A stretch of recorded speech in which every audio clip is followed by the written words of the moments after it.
Columbia Institute of Technology acknowledges that our campuses are located on the unceded traditional territories of the Coast Salish nations of Musqueam, Squamish, and Tsleil-Waututh.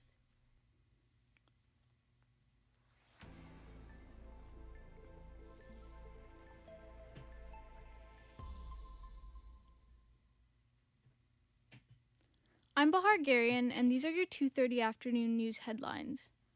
Ontario Premier Doug Ford says Canada's premiers will meet in person for meeting in Saskatchewan on June 1st and 2nd. Ford was on call with other premiers and Prime Minister Mark Carney today, and he says that all congratulated him on the restraint he showed during a meeting with U.S. President Donald Trump yesterday. During today's meeting, Ford says Carney did a good job in reaching out to Western provinces. Today's meeting happened after Alberta's premier publicly raised the concern of the province separating from Canada and concerns about Western alienation. I was pretty blunt. I said, it's time that your government starts showing some love to Saskatchewan and Alberta, because as I said, the last Prime Minister showed no love. Matter of fact, to the contrary. After the Lapu-Lapu tragedy, festivals across the Lower Mainland will take extra precautions to avoid a similar event. Reporter James Nego has more on what one festival has done to prevent any accidents. Just a few weeks after the Lapu-Lapu Festival, Colorfest, a festival celebrating South Asian culture, begins on May 10th. Organizers already have been taking steps to prevent a similar fate to Lapu-Lapu. Director Ashwani Narwani says that police have been notified in advance. There is a police detachment right across from the center of the event who have been notified in advance of the event happening, and they're right across the park. Barricades have been placed up, and security has been told to keep their guard up as well. First aid responders will also be nearby in case of any injuries. The hope is that these increased safety measures will make sure people have a fun and safe experience. James Ngo, BCIT News. So I'm speaking with James here today. James, how big is the risk of something like the Lapu-Lapu incident happening here? It's not too big. The organizers decided to put the event in a park rather than a busy street, so it's less likely that something like that will happen. Although, just in case, there are extra barriers and an increased presence in security to make sure everyone's all right. And if something were to happen, what will the next steps be?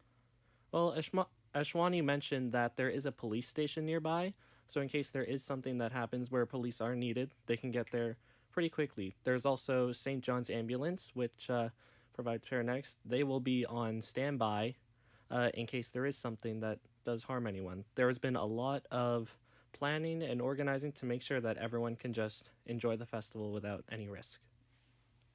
Okay, thank you, James. Premier Doug Ford is defending the province's record against measles as new infections rise sharply. The latest public health data released last week shows 223 new infections across Ontario in the previous week. Much of it is Mennonite communities in southwestern Ontario who are deciding against vaccination. Ford says it's a difficult issue. Opposition parties and some health officials have slammed Ontario's approach to the growing outbreak. But how do you force someone? Do you grab their kid and start jabbing them with a needle?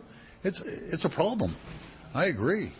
But we're throwing everything in the kitchen sink at this to make sure we have the vaccines, and we're spending $2 million on promoting getting your kids vaccinated. This is a no-brainer.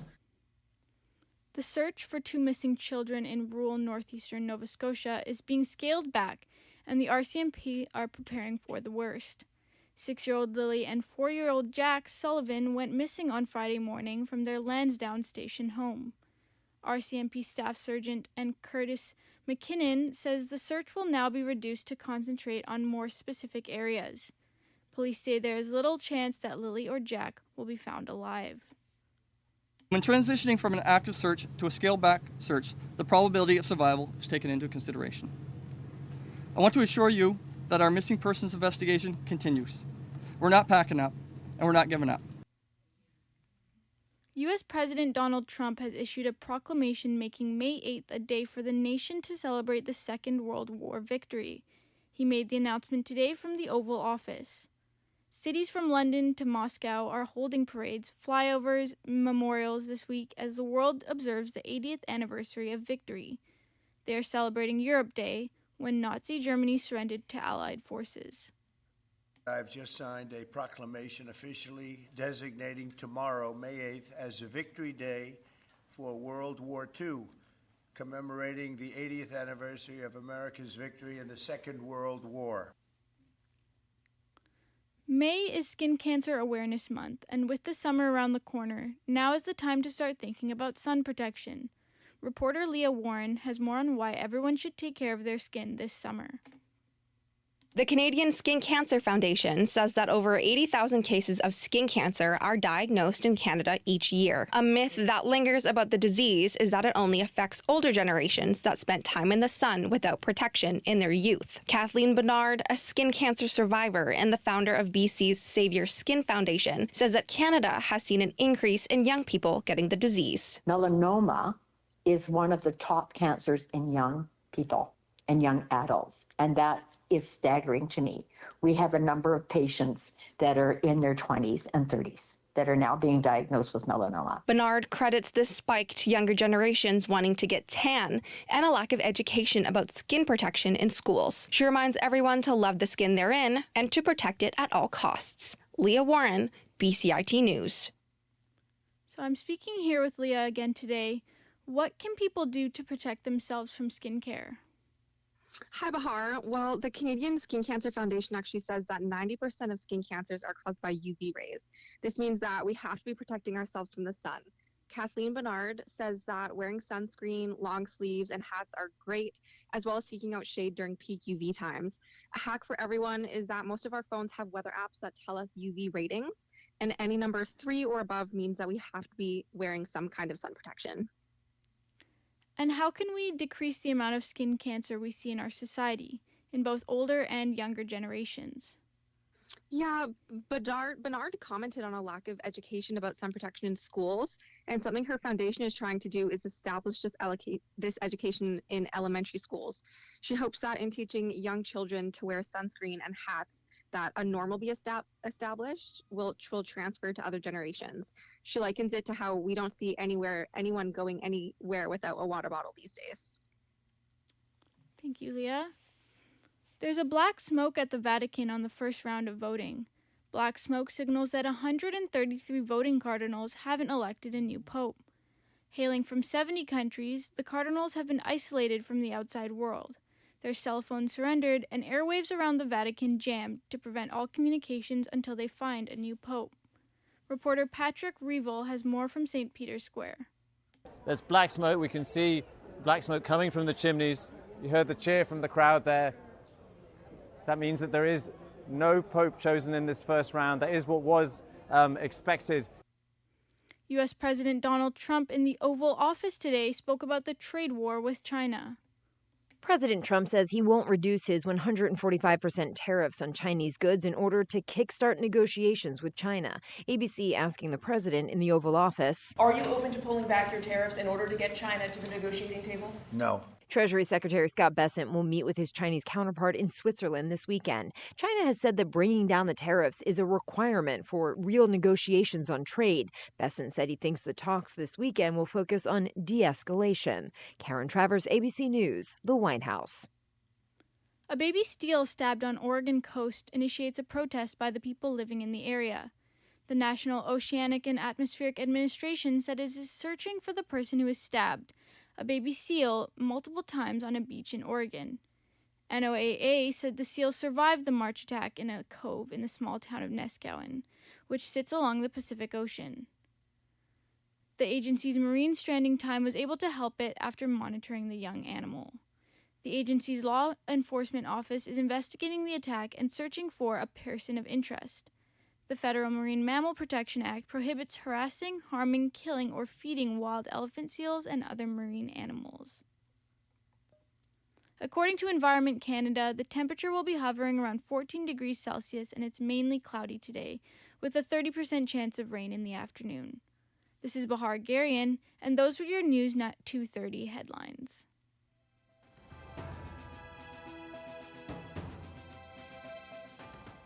Stay tuned for more on BCIT's 1680 The Crow.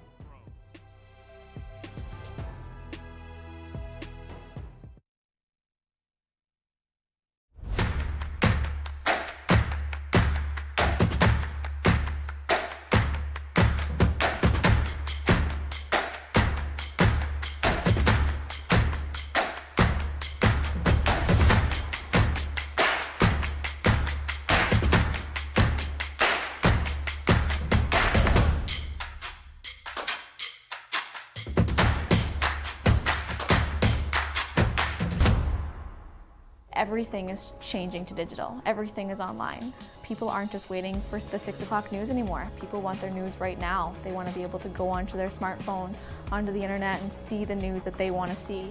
Vancouver is growing at, a really rapid rate, the Lower Mainland even, and with the tools that we're given here, we're able to cover all of that. Welcome to BCIT Magazine. I'm Radhika Sikakane. In the program, they really leave it up to you. I mean, the help is there when you need it, figuring out how to use the programs like Premiere, Audition, and figuring out how to use the cameras. But it's up to you to sort of experiment and figure out what you can do when you go out in the field. They brought candles and flowers to remember the student who lost her life yesterday. Theresa May says the international community condemns Moscow. They really make sure that you know the basics and you are able to put out a quality product. I'm Brady Tretnero. And I'm Radhika Sikakane. Thank you for tuning in to BCIT Magazine.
Good afternoon. Welcome to BCIT's The Crow. I'm Graciela Cruz Flores, and these are your sports headlines at 2:45.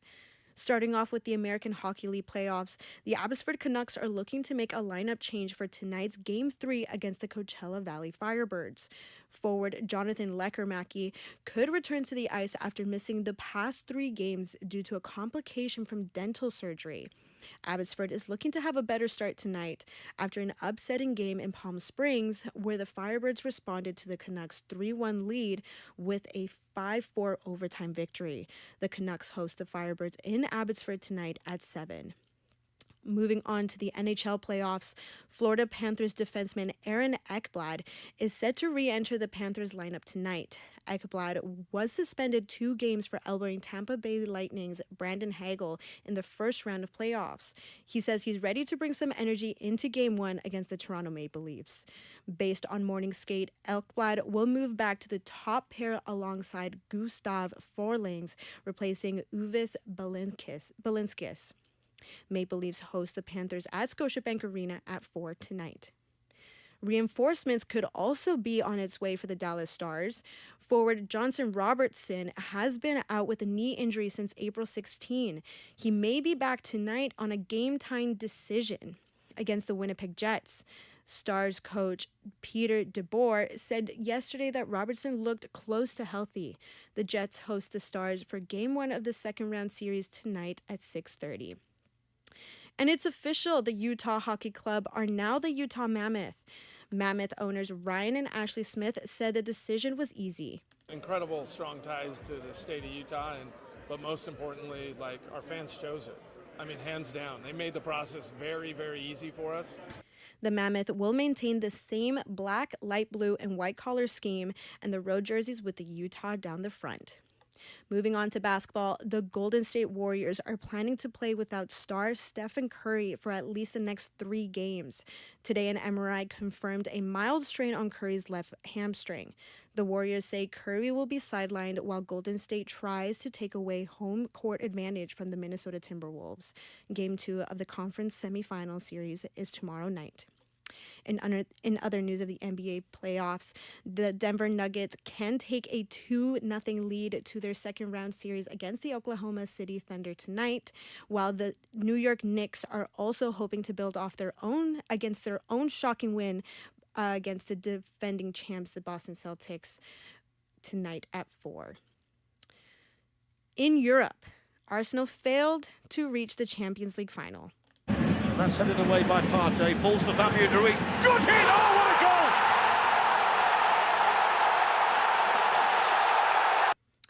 goal! Losing 2-1 against Paris Saint-Germain, the Gunners' attempt to overturn a 1-0 first leg deficit ran to the ground after another magnificent goalkeeping by PSG's Gianluigi Donnarumma, while Bukayo Saka did finally get one past Donnarumma on the 76th minute. It was not enough to spark a comeback for Arsenal. PSG won 2-1, winning a 3-1 aggregate to send them to Munich, where they'll face Italy's Inter Milan on May 31st. Alpine announced earlier today that team principal Oliver Oakes resigned effective immediately. In a statement by the team's executive advisor, Flavio Briatore, Oakes' resignation was a personal decision. The news came paired with Alpine's decision to replace rookie Jack Doohan with reserve driver Franco Colapinto. If you're looking to see more games tonight, we got, if I get my notes correct here, I'm pretty sure we have the Winnipeg Jets and the Toronto Maple Leafs, which should be really interesting games.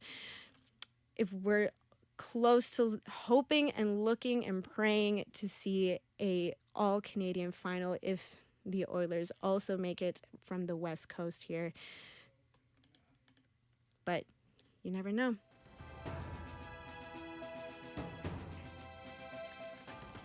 Stay tuned for more on BCIT's 1680 The Crow.